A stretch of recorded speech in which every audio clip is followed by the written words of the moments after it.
Greetings and salutations, ladies and gentlemen. Welcome back to Age of Calamity. This is episode 58.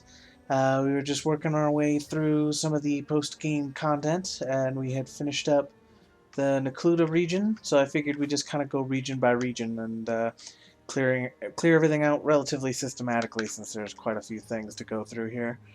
Looks like this is actually the only one down here in Pharaon, so let's finish that up. You met a traveler who's bored with grilled meat.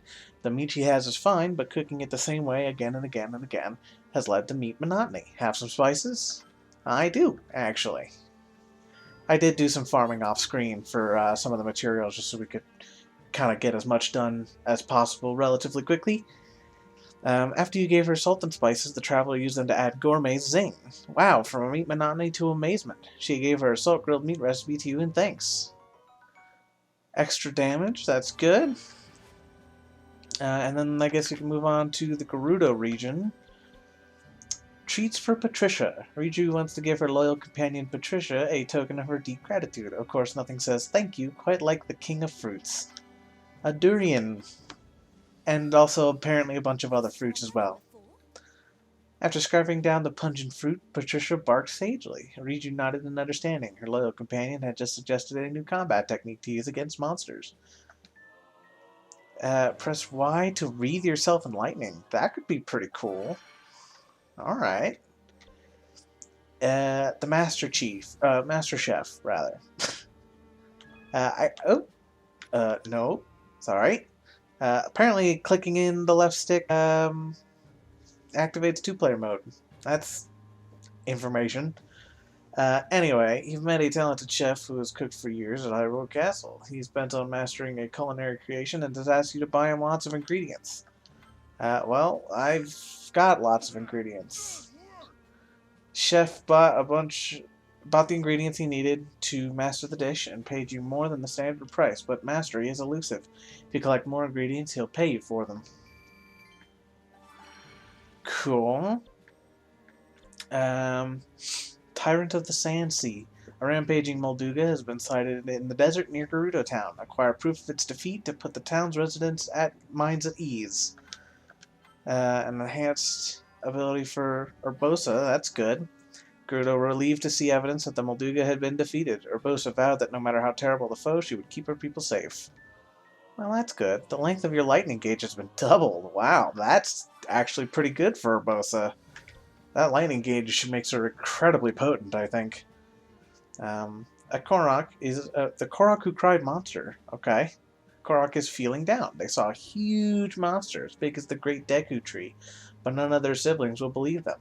Show the doubters proof of the massive beast's existence.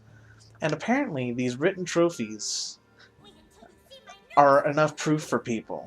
After the Korok showed off parts from the giant monster, no one doubted their story anymore. Korok celebrated by playing games with you under the silent gaze of the Great Deku Tree. Aw, that's cute.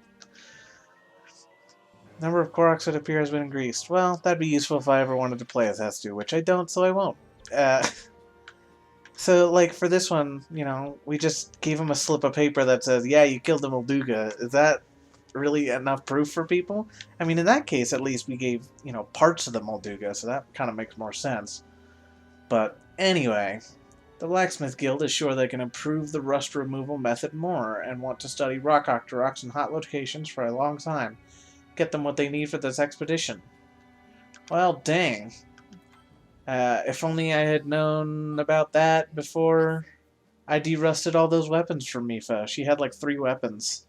But I'm not too concerned about it, truth be told.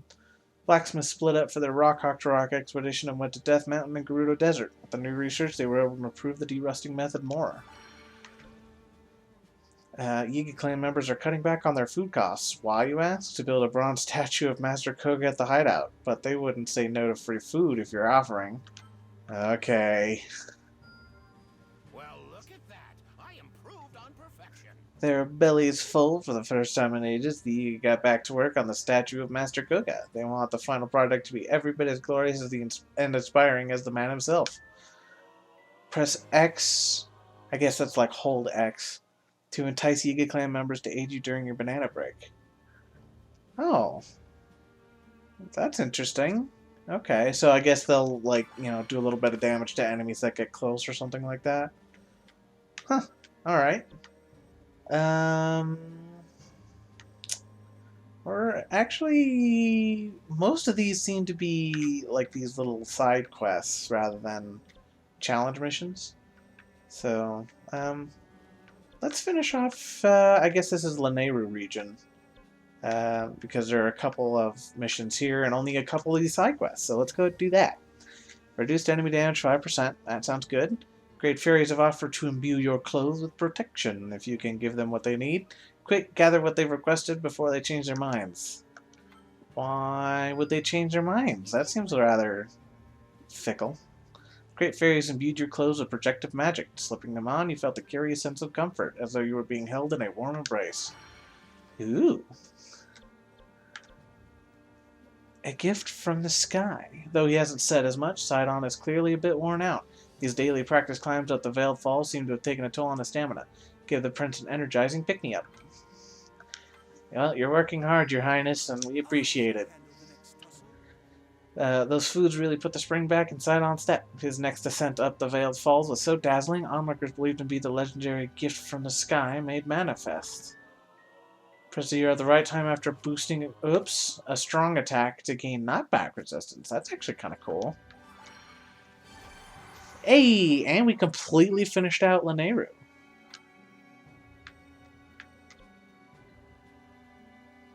Help those with problems in the Lanayru region to make the world a happier place. Sure. Good going.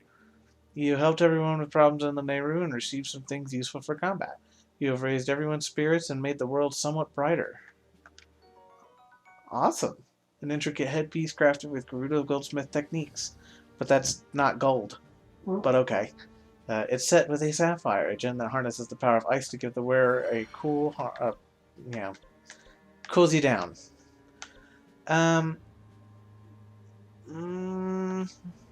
Real quick, can I?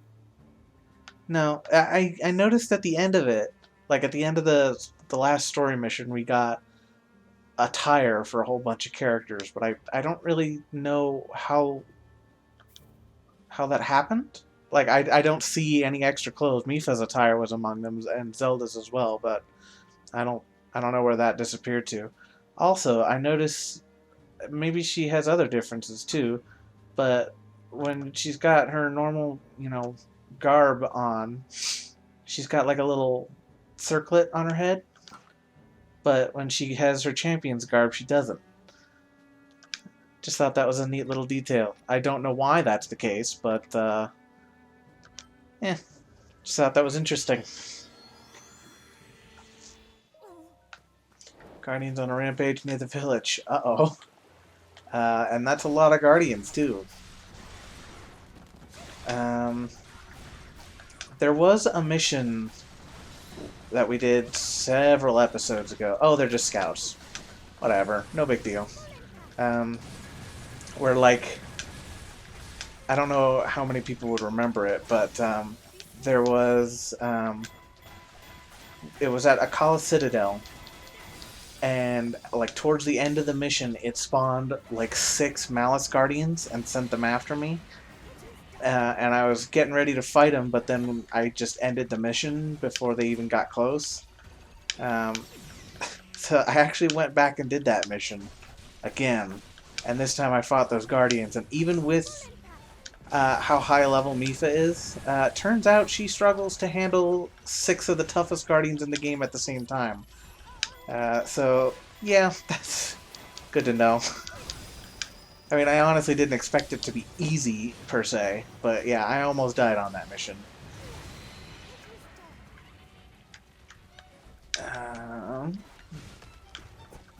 But I mean, like, it would have been entirely my fault. Just because I deliberately slowed myself down so that I could fight those Guardians. So yeah, I would have had nobody to blame but myself. Okay. Okay, so there are scouts, but there are also, like, Skywatchers and stalkers as well. probably going to be Malice Guardians here as well. They like to throw those at us these days. Even more Guardian units have appeared. Oh, great. More Guardian parts for us, I guess. I will try to rescue all of you. Oh, Mifa. Always so selfless.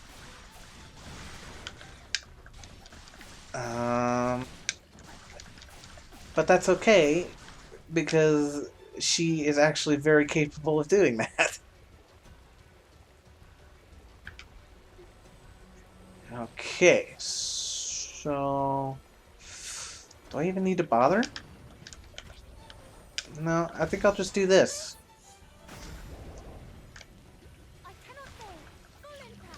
And then that has the added benefit of taking out the legs.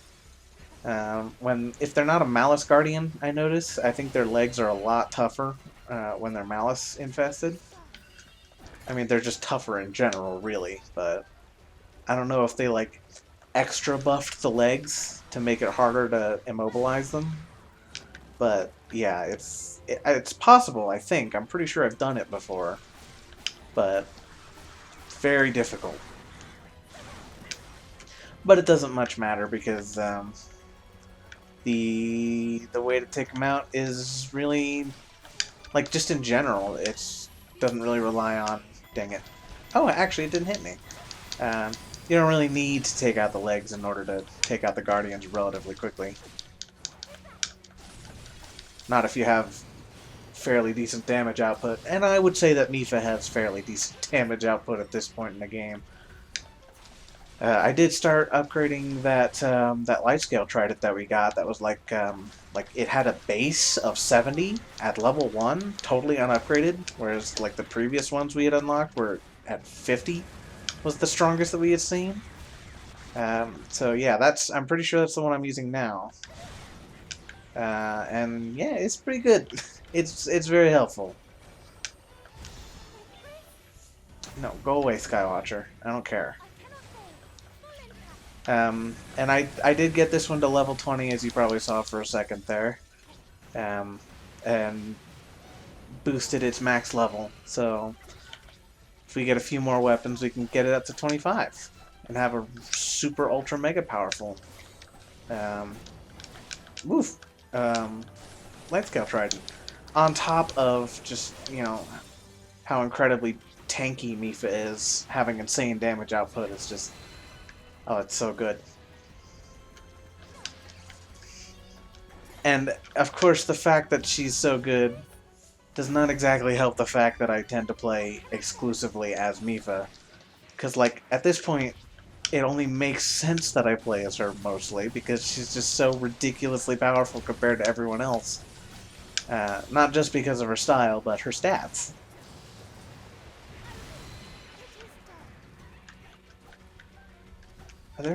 Geez, there's so many of these things around. It's almost like a horde of guardians has attacked the domain or something.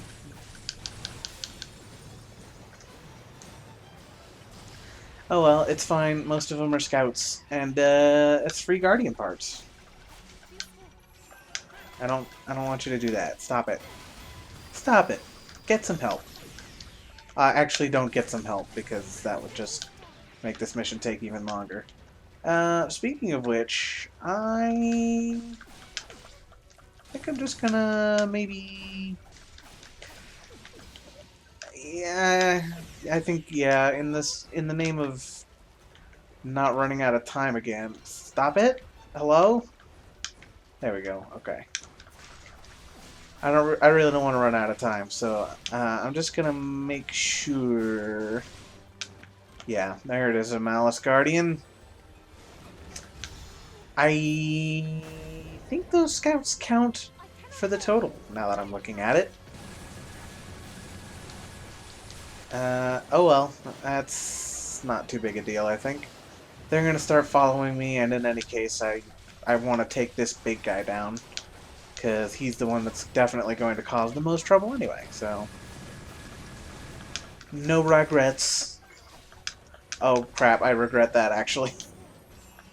Oh, dang it. Oh, well. I think we'll be alright. But I've also said that before and been wrong, so, well, we'll see how it goes. Hey, killed the Malice Guardian. That's good. So there's this scout, and I see, I think, 2 more up there, so I think that's actually the last of them.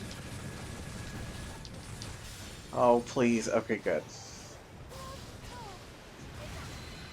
I was, like I mentioned, farming for materials earlier. So I was going back to some earlier levels, and I definitely noticed, hold on, like the weak point gauges of the enemies in the earlier levels were definitely going down pretty quick. It was actually kind of ridiculous, and that just made it all the more fun. Thank goodness there were no casualties. Wow, really? None at all, huh? Alright, good.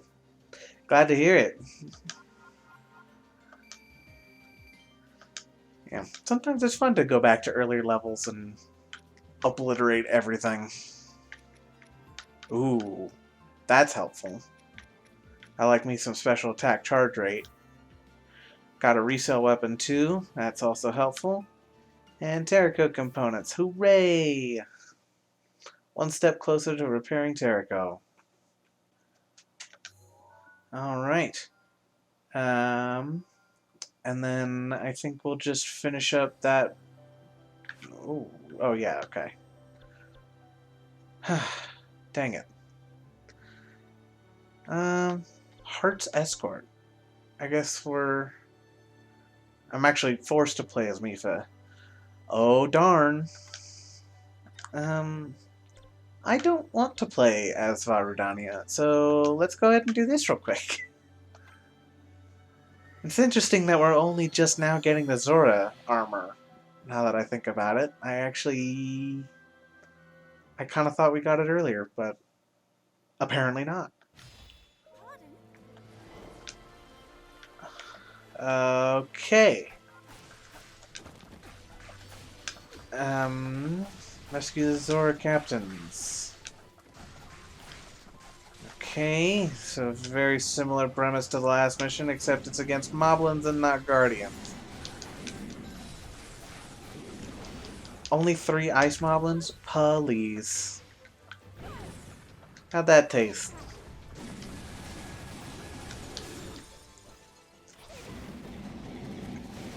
Easy. Well, that was convenient. I'm sorry, what did he say? I didn't see. He was talking to Mifa, but it didn't show up in the battle log for some reason.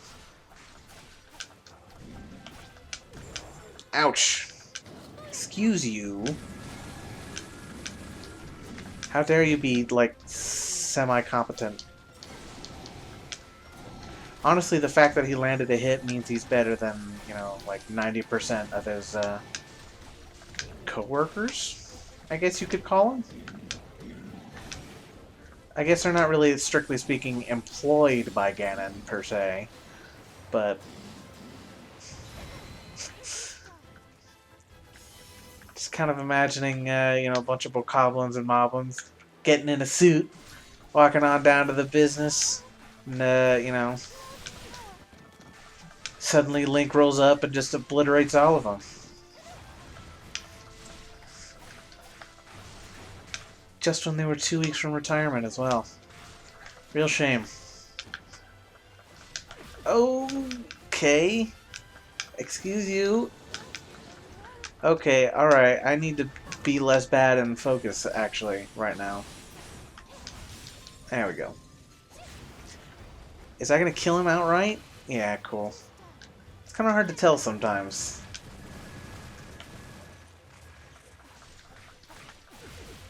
I guess these Alphos are being more annoying than anything. And I could still kind of use the trophies from them. Just because I don't know... Oh, crap. Okay. Oh, what killed those guys? I don't know, but I'll take it. Those trophies are pretty helpful for upgrading weapons and stuff like that.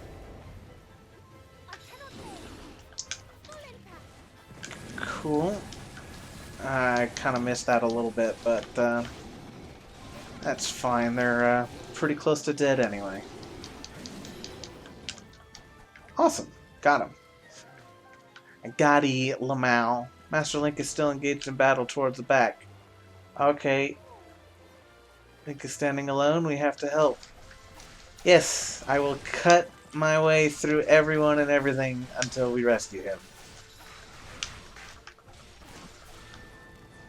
Don't worry, Link. Your help is on the way.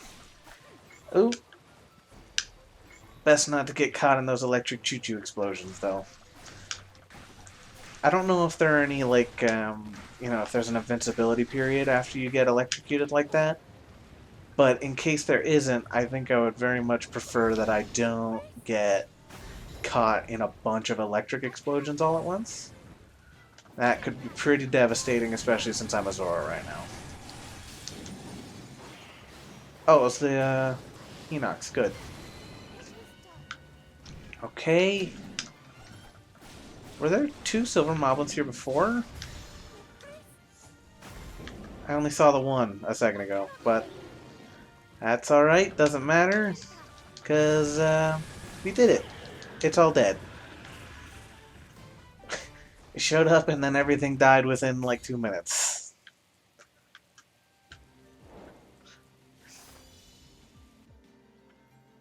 Cool, well that wasn't so bad. And we got some more fodder. I'll do some upgrading between episodes, just like usual, I think. Wow, I only got... well, 111, not bad. Is anything else going to pop up? No? Good. Okay. I think that's probably not a bad place to call it for this episode, and on the next episode we'll... I think we'll finish this up and then move north and clear out Akala.